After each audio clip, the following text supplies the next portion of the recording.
Hi, friend. Welcome back to the Like Us Pod. I'm your host, Erin Jones-Wesley, through these bonus episode play-by-plays where we are keeping score of which Real Housewife of Rhode Island and which Real Housewife of Atlanta is the most relatable. I'm so sorry for missing out last week. I was feeling a little bit under the weather. I had some medical stuff to deal with. I'm completely fine, but I just knew that I needed a little bit of rest. So thanks for being patient. Sorry for leaving you hanging, but I did keep score last week. So let's go through those scorecards first before we get into the episode. There won't be a hot mic confessional because we have a lot to cover. Now, usually I do Rhode Island first and Atlanta second, but I want to switch it up this week. So I'm going to talk about Real Housewives of Atlanta first, and then we'll get into Real Housewives of Rhode Island.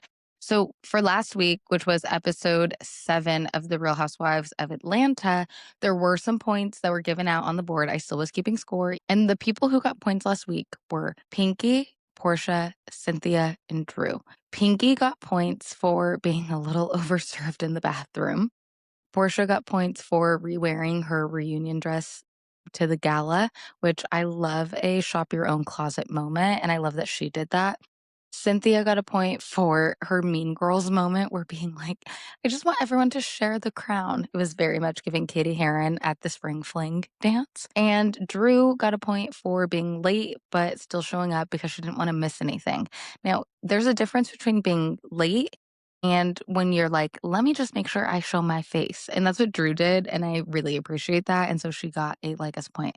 Let's look into week 8 of the Real Housewives of Atlanta. So the episode starts, and Kelli is with her mom and her grandma at Nana's, and they're talking about Nana's needing more training and just all of the stuff that the business really needs. And for the first time all season, Kelli gets her first like us point. I also work with my mom. My mom is someone who comes to help my sister and I on our podcast that we do together when we do our talk show format. And our mom is always taking photos for us and doing a bunch of things. And I think that working with your family can be difficult for some people, but if it works, it really does work. And I think that no one has your back like your mom. And so I love that Kelli works with her mom. I really appreciated that. And that got her first like us point. Go Kelli. Woo. I told you it was never too late. It's never too late. Kelli says that this divorce is really hard for her. She can't film with her daughters, and she wants to have her own life without her husband. She thinks that her ex-husband is a little bit of a narcissist, and he doesn't want her to live a life without him. And so this is why she's going through this difficulty. But Kelli has a boyfriend anyways, and they're calling this boyfriend Jarvis. And I just want to talk about that because Jarvis is an ugly name. I'm sorry if your name is Jarvis or if your kid's name is Jarvis, but it's not a cute name. And so the producers are also like, what the heck is up with this name? What's going on? And Kelli's like, oh, I don't know. Let's call him. So she like calls Jarvis up, and Jarvis is like, oh, it's from Iron Man. She's like, okay, nerd.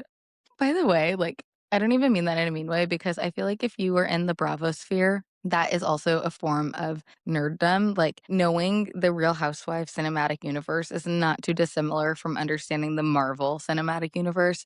But him being like, oh, Jarvis is from Iron Man. And the producers were like, why don't we call him Tony? Like, Tony Stark had heavy pockets. Like, no one knows who Jarvis is. We all know Tony Stark, and he should want to be Tony. So we're going to call him Tony. So Kelly's like, okay, like, I guess it's Tony, but Tony Jarvis. And it reminded me of like The Hills when Audrina Patridge was dating that guy named Justin, or was it Bobby? And so they're like, it's Justin Bobby. And I love Jarvis Tony. He's so ugly. Whatever. We skip over from Kelli. Oh, by the way, Kelli was wearing that white t-shirt in her confessional. What was that? And did you guys notice that it looked like her nipple was pierced? Did anyone know? That's what we got to move on. We got to move on. Kay Michelle's at the dentist for her teeth. And she's with her man, who is a dentist, but her man is not her dentist. And I don't know how I feel about that, because I feel like Kay Michelle is so deeply insecure and so uncomfortable in her own skin and doesn't have the highest self-esteem. And I don't know if that comes from the fact that she's dealing with this medical issue from her BBL, or if it's because she has low self-esteem, which is why she got the BBL in a cheap way, which, like, I don't know if it's chicken or egg. But and I guess it would be difficult to have your husband be the person working on your teeth. I guess. I don't know. Something about it is just so bizarre. It's like, so you are super vulnerable with this man. You trust him, presumably with your life, but you don't trust him with your teeth. And then he says, well, friends and family are tough with teeth. And that's probably true, but that doesn't seem to be the reason why Kay doesn't have him as her dentist, because she says, well, I don't want him to see me that way.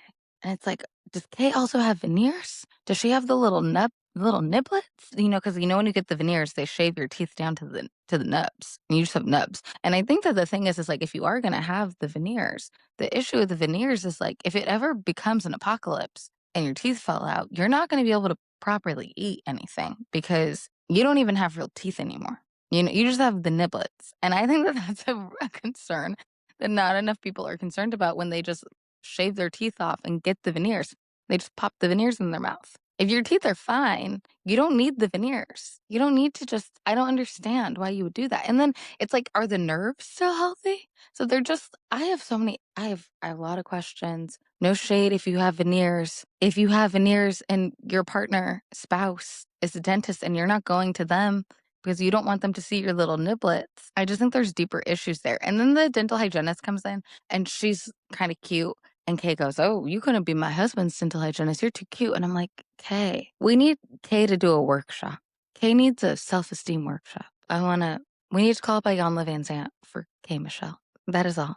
Now we move on to what I believe is a dinner, but maybe it's a lunch. I can't tell. The establishing shot wasn't great, but I do love that this is like a pure in the city moment. We have Phaedra, Angela, Portia, and Drew. They're all eating a meal together.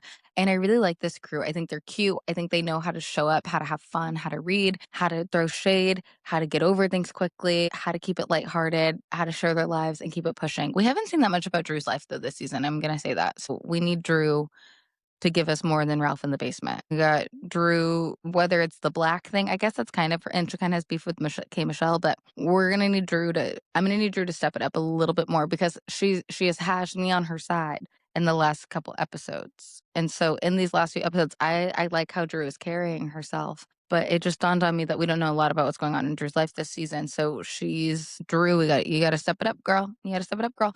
Now in this meal, Phaedra starts spilling a little bit of the tea because she's been hanging out with Kay on her own. She went to a pottery class. We didn't see the pottery class, but she said that they went to a pottery class. And Kay told Phaedra that she thinks that someone is talking about her. And so everyone's like, well, who said that? Who said that? And Phaedra shares that Kay thinks it's Portia and Drew. Now, Portia is immediately offended because she's like, I brought this girl into this group. Why would I be talking about her? Why would I be plotting on her? I don't care. And Drew is like, why does she think that I'm the drama? And so Drew starts quoting like the TikTok RuPaul's Drag Race sound. Is it me? Am I the drama? Which got her like us point because that's relatable. That sound is so sticky. Is it me? Am I the drama? I don't think I'm the drama. So I like that Drew did that in that moment. It felt really light and fresh. But Portia is offended and she's not happy about what's going on with K. Michelle. But at the end of the day, I don't think Portia is that phased by it, to be honest. I think that Portia knows that she's supposed to be phased by it. So she's pretending like she is.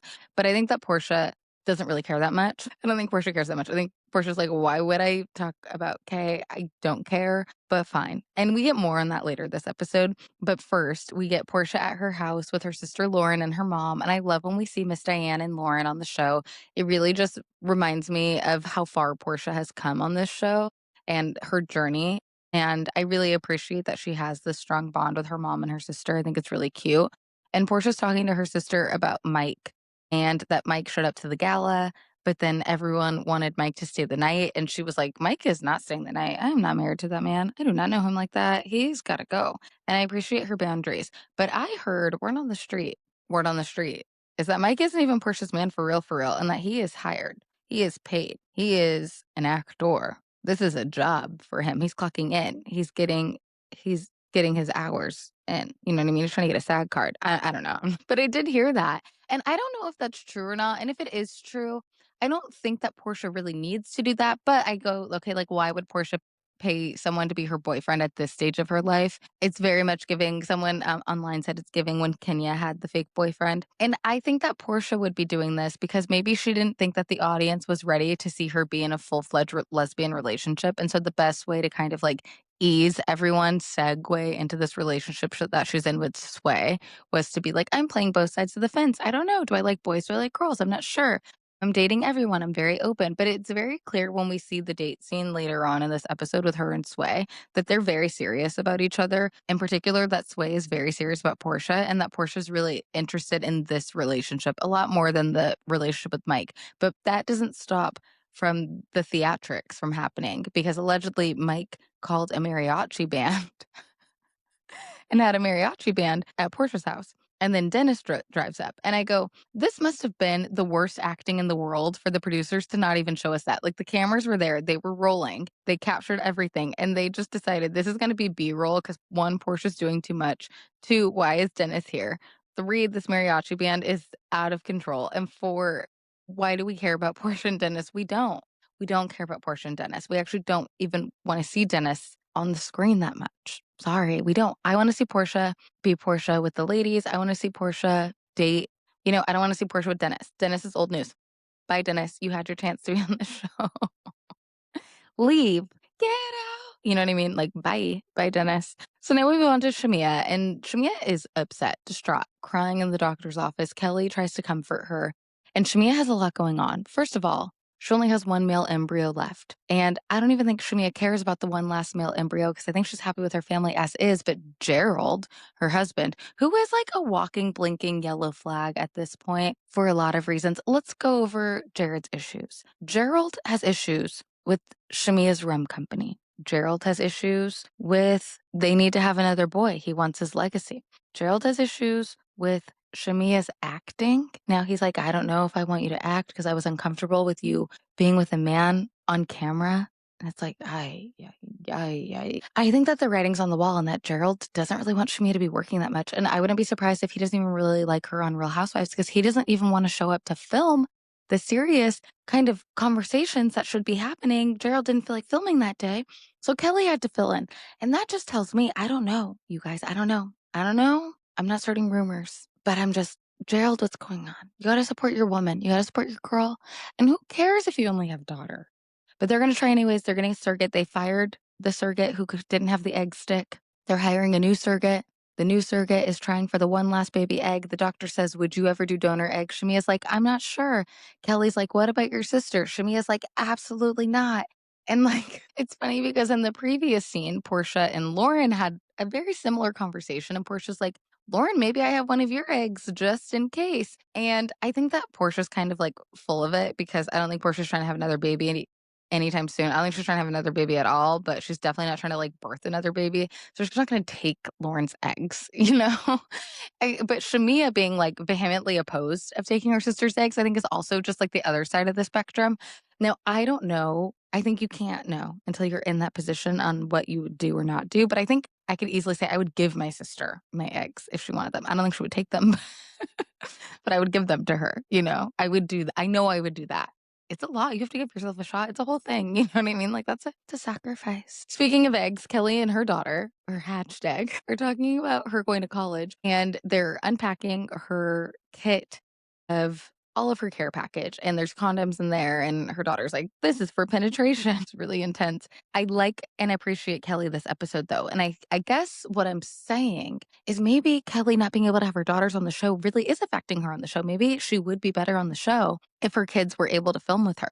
Maybe we're not able to see all of the dimensions of Kelli because her kids can't film with her. And so even seeing this scene with the daughter, plus the scene at the top of the episode with the mom and the grandma, I just feel like we were able to see a more rounded Kelli and a more grounded Kelli. And I like seeing this side of her, the side of her that's not just obsessed talking about Portia, but the side of her that like has a life and has things going on. And I thought that the scene with her and her daughter was really cute and her making her sign a contract, I really appreciated. And so I don't know, has Kelli won me over? I don't know, probably not. But I do think that she did look more normal. And I think that that's important. Also, oh my gosh, I hate talking about the way people look, but did you see the picture? She had the kid in 2007. Did you see the picture of what she looked like in 2007 versus what she looks like now? Kelli's she's done some things, right? It's filler. A lot of people get the filler. The filler really changes your face. Portia's now at dinner with Sway. And Sway, oh my God, this little date was so cute, by the way, because Sway is like totally into Portia in a way that like Portia obviously seems like so fun. She's like flirty and so Sway's like, do you think that you could be in a relationship with a woman long term? Like, do you think it could be forever? And I love this response. And if I was still dating, I would use this response in the future. If people try to like push you to have like a more serious conversation, which is just like, is that a proposal? I thought that was really clever. I like this. Are you proposing? And Sway is just like, clearly wants to settle down. She's talking about wanting to have a kid, wanting to carry the baby herself. And Portia says that it's very clear that they're dating and they're going to see where it goes. I don't think that Portia's even told Mike that they were dating. So this is to my point earlier. Obviously, Portia is taking Sway very seriously. And then we see in real time how serious she's taking her. But back in this moment, obviously, it was percolating that this was going to be a serious relationship. Now it's time for Phaedra's Healing Waters event. And apparently Phaedra is a Reiki master. And I just love that Phaedra like is always doing something. She's just like down to learn stuff, down to add things to her resume, down to explore her interests to the best of her abilities. Like she never does anything just half-ass. She uses her full ass and it's a big ass. You know what I mean? Phaedra uses her big ass, her full ass, and puts that into everything she does. Because what do you mean that she's a Reiki master? But honestly, like I'm kind of the same way because why am I learning Italian right now? My sister's been calling me Dorit, but I'm going on a trip to Italy and I just want to learn a little Italian when I get there, Un po' Italiano. Like I just want to capisco un po'. I want to understand a little. That's all I'm saying. Cynthia arrives to the event. She's the first one there, and it's because she's also the first one to leave because she's like, look, I got to clock into this job, but then I got things to do. So she gets there, bounces. Portia arrives too. Portia shows up and she's like, let me heal. And she's wearing basically no clothes. And Cynthia goes really hard on Portia's ass. I know we were just talking about that Phaedra's got a big old booty, but Cynthia says that Portia's got a big booty. She says Portia's booty's so big, it's not even one big booty. It is two booties. Those are two asses. Two. Not two cheeks, two butts. And her butt's out. She's just rocking it. By the way, I'm loving this red hair that Phaedra's wearing. I think it looks so good on her with the green. This is great color theory. I like what's happening. Drew also shows up on time. And Drew has said that she has time blindness. She said that's her condition. But Cynthia says that Drew's condition is improving. And I like that she says that, even though completely disregarding that Drew was so late to the last event that she basically almost missed the entire thing. Cynthia's like, your condition is improving. It's like, is it? Is it improving? She was really late last episode. On the way to the party, Kay says that her ex was dating Portia before she got on the show and that Portia almost did a public event with this man. And Kay has a big problem with it. She's like, why would you date a man that I was with publicly and not tell me? But Kay says that she broke up with her ex because he wanted his bare feet on the kitchen counter. I can't even say that without laughing because I would also break up with someone. I broke up with someone for less. Do you know what I mean? Bare feet on the kitchen counter? What are we doing? Not today, not tomorrow. I'm trying to think of a reason why that would happen. And the way that she's saying it just makes me feel like it was real Beverly Hillbillies. You know what I mean? It was like he was just like sitting there trying to put his bare feet on the counter. And I shudder to think of it. I don't want no man foot on my kitchen counter. Get your foot off my counter. I feel like that's what she said to him. Like sometimes when you need something gone and you don't even open your mouth. It's like the teeth. Get your feet off my counter. That's how she said it. And then she dumped him right after. So Kay gets like a point for that because I would also dump someone for that. Dumped him for less. Everyone's getting ready to meditate on the water and Shamia's mattress starts leaking air. And I really like this concept of the air mattress on water for a sound bath. I think that it's a really cool idea for a friend hang and I would totally do this. And it kind of reminds me of, and this is going to sound crazy, so you're going to be like, Erin, what are you talking about? But it kind of reminded me of like sensory deprivation meditation. Have you heard of this? Where it's like, this is going to sound so crazy. But it's like you go into a pod that has water in it. So it's like you're in like a bathtub. Okay. So you're like in a bathtub but the bathtub is like pretty deep so that you can like float in the water. Okay. So it's like a jacuzzi and you're floating in it. There's no jets though. So it's very still water. And the water is like alkalized and has ions in it and salt and Himalayan salt and Epsom salt. It has all the things. Okay. So it's like very like nice, serene, calm water and you lay in and you float and your head's like on a little floating pillow and you have earplugs in and then the this is hard, that sounds crazy. It's like there's like a wall. So you like it's like a casket. You like literally you close yourself in there. So you're locked in this tomb. It's pitch black. You're floating on water. You can listen to music if that's more of your style, or you can just be in no sound, no sight. You can't feel anything because you're floating in the water. You guys, it's amazing. I love it so much. I haven't done it in years, but when I was in grad school, I was definitely doing some sensory deprivation meditation. I would go to this place called Float. I would lay in the tub. You guys, it is so, so, so relaxing. And so I do feel like them being on these air mattresses and floating in Phaedra's pool is such a cool friend hangout. I love that Phaedra is into meditation. I'm giving her like for this, I'm giving her like as point because obviously I'm also very into meditation. No, Pinky is less into meditation. Pinky's like, I'm not sure about all this. It feels like it's a cult. There's people chanting. This is weird. But then also by the time she gets to the table, she's like, that was surprisingly relaxing. And everyone had a good time with the meditation. And something that's interesting is Pinky and Angela are sitting next to each other. And this is important because K. Michelle approaches this very calmly, but she says, I just want to put everything on the table. And she starts going back and forth on things. And Angela has questions and she's asking Pinky every question. And Pinky's like, I don't have every answer, babe. I don't have every answer. But K. Michelle's upset. She's upset about Portia dating her ex, even though they weren't friends at the time. And even though Portia wasn't even dating him now and Kay wasn't even dating him now. So, like, who cares? You know what I mean? Like, I don't know. And I don't think that this is a girl situation. I don't think this is a girl situation. I think it's like they would talk about it and kiki about it. Like, they could be like, oh my God, you dated so and so. Oh my God, me too. Ha ha ha. And like laugh about it. But like, Kay Michelle is married. So, why is it relevant? Who cares? You know? And Portia's not with that guy anymore. Anyways, she's with Sway and with Mike, maybe. So, who cares?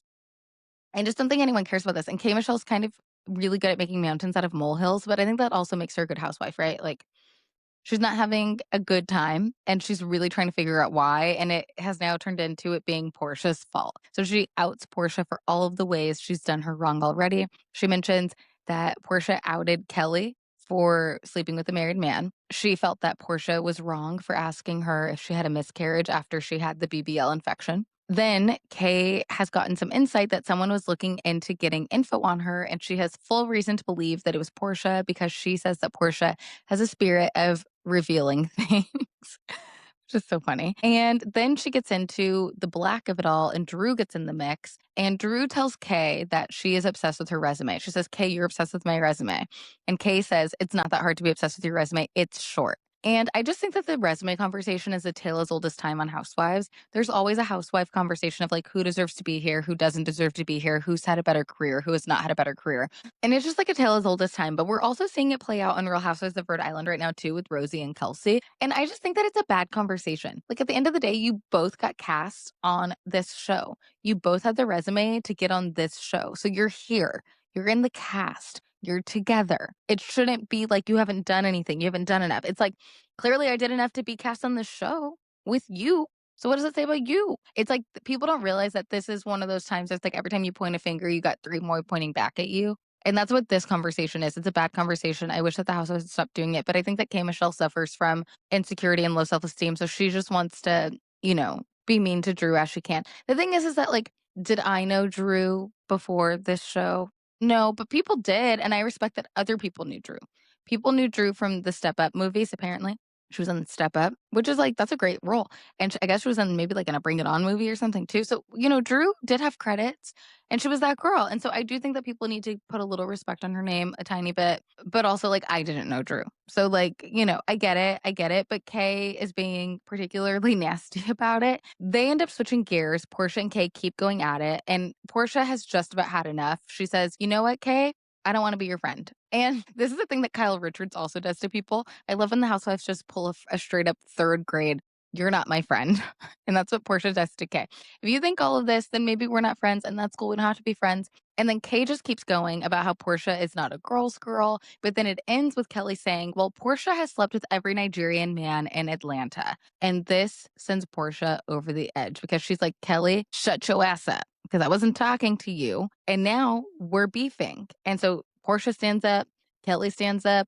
As soon as Portia stands up, the producers separate them immediately because everyone knows that Portia will throw hands. We're not having it.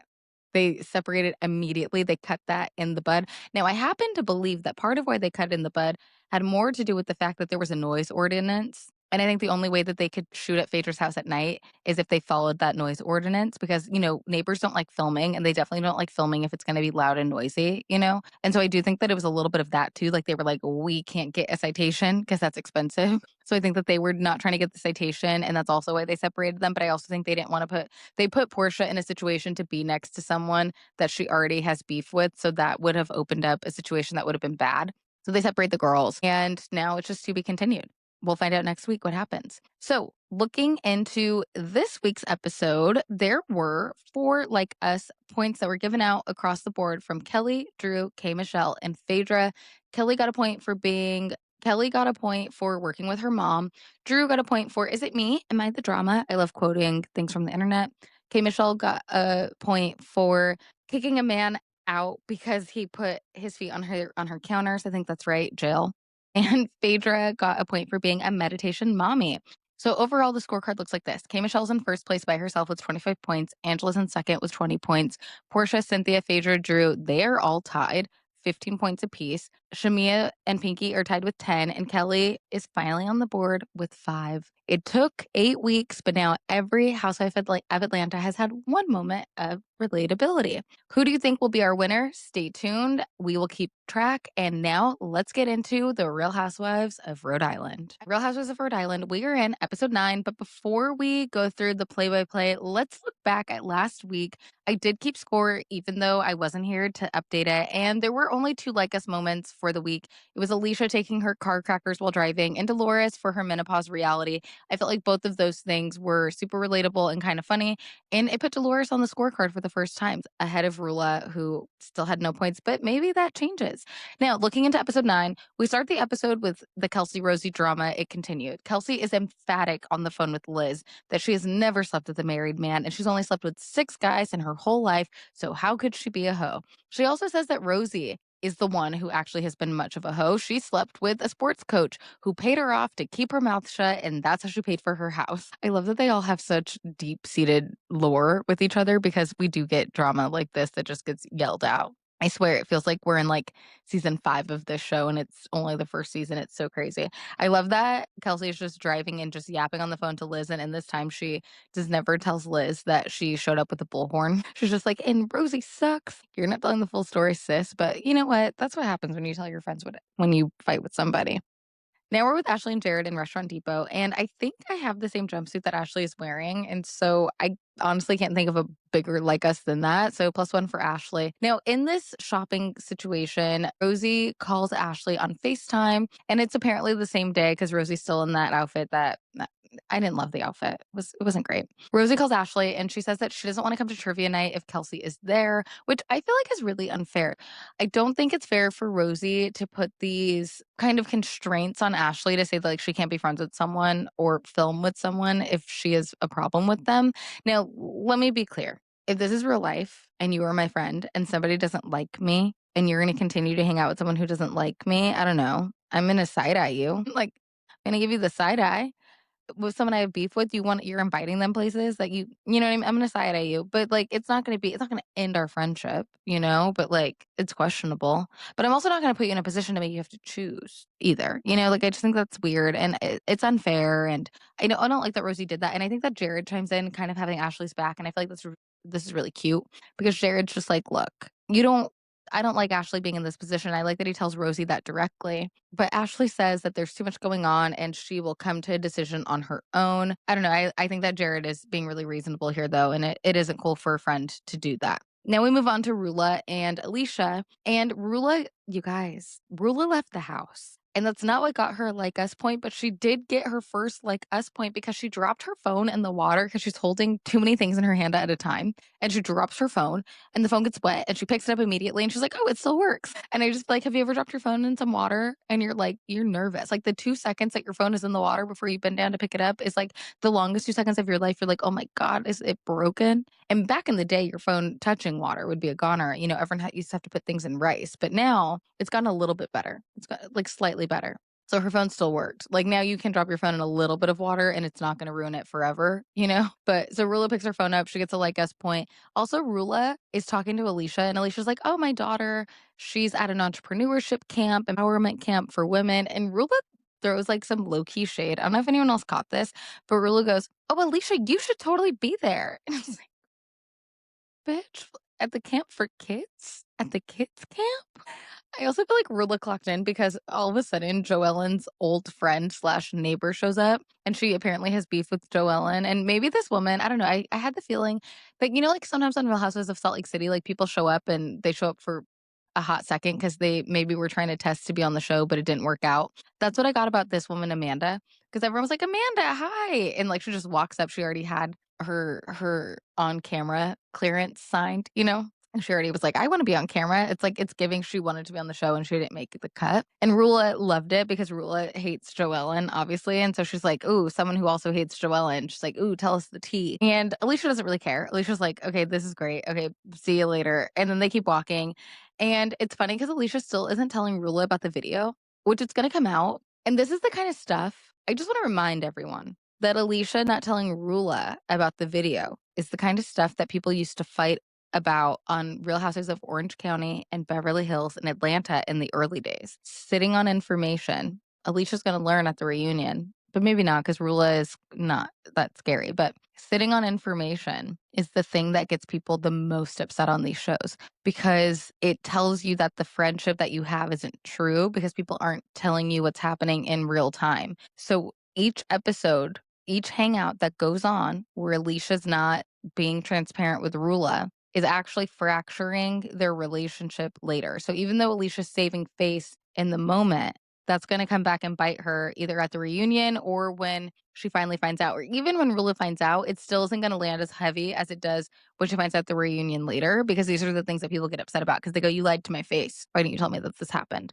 So that's going to be, mark my words, that's going to come up later and it's not going to look good. But I understand why Alicia doesn't want to tell Rula because she's uncomfortable. And I also appreciated that in this time, Rula gives Alicia some financial advice. She says, hey, you got to take care of yourself. And she starts talking to her about the ways that she can take care of herself financially. And I do, not to bring it back to Beverly Hills, but I do think that this is what Bose was hoping that Amanda Francis was going to do with Dorit, by the way, of like, hey, like maybe you should do this or look into like really tangible things to take care of your assets. And like, if all the housewives are Barbies, that isn't the type of item that Amanda's Barbie comes with. Amanda's Barbie comes with like meditation scripts, and Rula's Barbie comes with like a financial plan, you know? But that's all that Bose was wanting. But what Rula did for Alicia, that's what Bose thought Amanda was going to do for Dorit, and it didn't happen because Amanda, she doesn't have the range to do that. No offense. And you guys, Amanda said that she might be coming back because Rihanna sent Amanda a DM and was like, I want you on the show. And so now Amanda is talking about she might come back because Rihanna's DMing her. She's so tacky for sharing that DM. But honestly, if that were me, I would do it too. We then cut to a dinner. It's Joellen, Kelsey, Liz, and all of their dudes. And the dudes are easy because it's Gary, Jerry, and Bill. Joellen says that Rosie called her when she arrives. And I love that in the confessional, Liz says that Joellen is a little bit like a banana peel. And the producer says, oh, because she plays both sides, but that's not what she meant. Liz meant that Joellen is slippery. And yes, that means she plays both sides, but it means that she's slippery. You don't know which way you're going to get from her. You don't know if she's on your side or not on your side. And that makes Joellen a good housewife, by the way. She said, alliance who? I am my own woman. I'm every woman. It's all on me.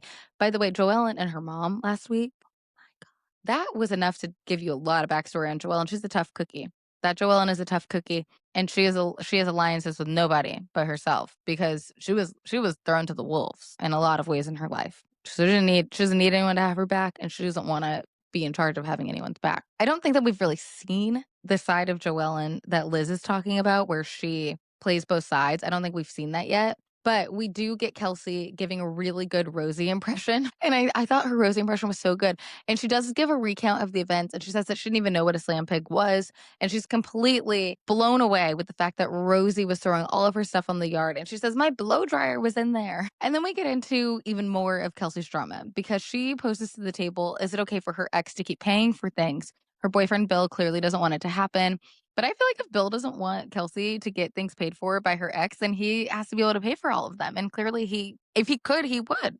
You know what I mean? If he could, he would. And he doesn't want to be that serious. So what is he? He wants Kelsey. This is what I don't understand. And this is what I don't understand. And this is why I think that Kelsey needs to be careful with this Bill guy. Because Bill wants Kelsey to cut off all of her resources that are readily available to her in this moment and then maybe be dependent on him, but he's not marrying her. And Kelsey just got out of a 10-year relationship with someone who wasn't going to marry her. Of course she wants to live by herself. Of course she wants the time to get on her own feet. And to her point, if this was a marriage, she would be getting alimony. She would have gotten alimony. 10 years. It's like a common law marriage. She would have gotten a little bit of alimony. She would have been, having these things taken care of. And so it really is kind of like an alimony payment, but they were never married, so you can't call it that. But I think that Bill being like, oh, he's paying your bills. It's like, yeah, that's what alimony is. Yeah. He's paying. Do you want to pay them? Do you want to marry me? Like you're not getting on a knee with a ring. Cut that out. So I do think that Kelsey needs to be careful. The guys at the table weigh in. Liz says that this happened to her before Jerry. I think her husband is Jerry. This happened to her before Jerry chimed in and helped her out because she was also her ex also was paying her bills before she got married. So she's like, I don't see the issue. And the husbands are like, well, is he asking for anything in return? And this is when we find out that Kelsey has a bad sense of humor. And Kelsey's sense of humor isn't bad because she yelled through the bullhorn. Kelsey's sense of humor, I think Kelsey thinks in her head that she's like, oh, if I think this thought, people are going to think I'm so wacky and zany for thinking this thought. So I'm just going to say it out loud. And that's not how humor works, Kelsey. You got to subvert expectations, baby. And she never subverts expectations. Kelsey doesn't understand humor because she's never subverting an expectation. The subverting of expectation in this moment that I'm talking about is the guy says, does he expect anything in return? And Kelsey says, well, yeah, I have to give him a blowjob. And it's like, and they don't laugh because that's not a joke. And then she laughs like, I'm kidding. And it's like, that's not a good joke because you were just doing that 2 weeks ago before you broke up with him. You know what I mean? Like, that's not a good joke. A good joke would have been like, oh, just my pinky toe. Oh, he just wants my pinky toe. Oh, he just wants my kidney. Like, the subverting of expectation would be like a thing that people wouldn't expect, right? And then that's what makes it a funny. But if you just say the thing that they are expecting you to say, then that's not very funny. Kelsey thinks that she's hilarious. So, I bless her. But it wasn't a good joke, and Bill obviously doesn't like it, and it's really in poor taste. You know what I mean? Moving on. We talk about Joellen bringing up the fact that Alicia brought up that she was homeless as a child. And she says, was that true to Liz? And Liz is like, she was never homeless. But I don't know why Liz cares so much. She says that we're going to get into this more at the end of the episode, but I don't know why Liz cares so much. And Joellen's husband is like, I don't think that Alicia was ever homeless, but like no one ever thinks Alicia's homeless, but she was displaced. She was moved. She had to move out of her childhood home. And even though she went to go live with a family member, she did lose her home. So was she on the street? No. But I do think that to her point, it was unstable. The stability of her environment had been shaken underneath her. And I think they're giving her a hard time for no reason. Moving on, we get to trivia night at Audrey's, and Rosie shows up first, and Ashley is already bored of the conversation between Rosie and Kelsey, and she's like, ugh, like she doesn't even want to deal with it. You can already tell. And we find out that it's Disney trivia, which I love. The first question was like, what's the name of the pig in Toy Story? And no one gets it right. Everyone's like, is it pig? Is it bacon? And I'm like, it's ham. Which at first I thought it was Hamlet. But then I was like, is it Hamlet? And I was like, oh no, it's ham. And then I looked it up to fact check myself, and I was right. It was ham. And they didn't know that, but I did. So I get a point. I love that Alicia shows up and she's like, oh my God, I love Aubrey's. Like, she doesn't even know the name of the restaurant. I love Aubrey's. I'm glad that someone loves Aubrey's, though, because Ashley gives Audrey's such a hard time. Like, let that man live. Like, she should be so grateful that her husband wants to build something for them that is outside of influencing, because who knows how stable influencing will be. And apparently, obviously, like, it's paying so much money, and, Ashley isn't afraid to be like, we're making way more money with influencing. I wish he would lean into that. Like, I get it. Like, I understand that she's like, this is where the money's at. But I think that what he's trying to do is have like a tangible brick and mortar business. And I don't think there's anything wrong with that. I think it's actually very endearing and sweet. And I wish that Ashley was just more supportive of her husband. But I guess them filming at this trivia night is a step in the right direction. Ashley splits everyone up in teams because she doesn't want the drama. And so Joellen, Alicia, and Kelsey are all on one team. And Kelsey arrives. She arrives with a sash that says Miss Slam Pig, United States. And what I don't understand is why this is offensive. Like, why is Rosie so offended by this sash? She's like, oh my God, Kelsey's such a mean girl. I'm so sick of her, blah, blah, blah. And it's like, you called her that. She's reclaiming it. She's allowed to do that. You called her a slam pig. She didn't call you a slam pig. You called her that. And now she's reclaiming it and making a joke of it. This actually is a proper joke, though. This is subverting expectations. No one would expect her to do this. And I think that this was silly and smart and show that look, I'm not saying that Kelsey has a good sense of humor. I'm just saying she has a sense of humor, okay? She has a sense of humor. And I just don't understand why this makes Kelsey the worst. Like, it's so weird. I don't understand how Kelsey wearing the sash is mean. Rosie's like, she just wants to be a mean girl. And here's what I think. I think that Rosie was wanting Kelsey to cower. I think Rosie wanted Kelsey to be humiliated. I think Rosie was hoping that Kelsey would be humbled. And Kelsey did the opposite. She said, I don't give a shit. You think I'm sleeping there? I don't give a shit. I don't care what you think of me. I don't care.